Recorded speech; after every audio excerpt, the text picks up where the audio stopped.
have you say and spell your first and last name for us? Sure, my name is Matt Flagler, F like Frank, L-A-G-L-E-R. I'm Assistant Fire Chief, Cincinnati Fire Department. So what is going on here? So at 3:30 this afternoon, we had a report of a fire on a barge on the bank of the Ohio River. We arrived at the 5400 block of River Road, which is in Sailor Park, and there is a maintenance barge, which is a barge that's on the river, and it's the maintenance shop for a barge company, and the maintenance shop is on fire. It's a floating hardware store, if you will. Boat 37. The fire is being brought under control at this time. Inside the building is maintenance type equipment and some diesel fuel, which is fueling that fire, and it's creating all of that dark smoke. So we've asked people that are a half a mile east of this incident to shelter in place, and all that means is just stay inside.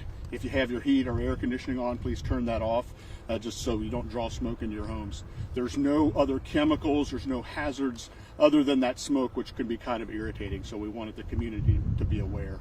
There's no injuries at the scene of the incident. All the workers at the barge company are accounted for and everyone is safe.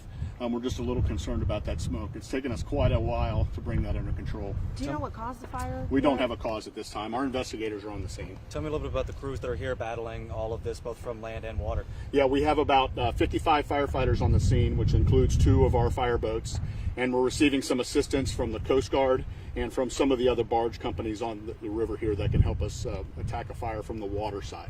So when you were mentioning there's diesel fuel in there and maintenance type equipment, I mean, how long does it take to put out a fire like this when there's so much fuel? Is this going to take a while? It could take a while. The difficulty is when we put too much water onto that barge, we could sink it. So we have to be measured in our approach. We're putting water on the fire, and then we're using some pumps to actually pump that water off the barge so we can continue to attack the fire. How long do you think people will have to shelter in place? We're hoping that the dewatering or the pumping off operations are going to go well. We have them in place now, and we're satisfied that they're working, so we think we're going to get the upper hand on this fire pretty quickly. We're hoping within the hour that we'll be able to lift that restriction. And again, it's just a caution because the smoke can be irritating. There's no hazardous materials or other kind of chemicals inside that smoke. How much Crews is the must wind? be pretty ready to take on something like this. How often do you train for a barge fire? We train all the time, and one of our fireboats was actually on the river conducting training when this incident came in, so we were on the scene within minutes with our fireboats.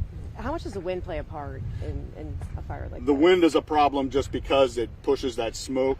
The other concern is the river level is elevated right now, which creates a current in the river, which is a challenge for our crews, but we have really great equipment and our partners are helping us a lot, so we're confident that we're going to be able to operate safely. Thank you. The only other thing is we're working with the Coast Guard and our federal partners. We're testing the water right now to make sure there's no contaminants or anything like that in the river. We don't have any indications that there's any contaminants in the river right now, but we're going to continue to test that as we go. Thank you. Absolutely. Thank you, sir.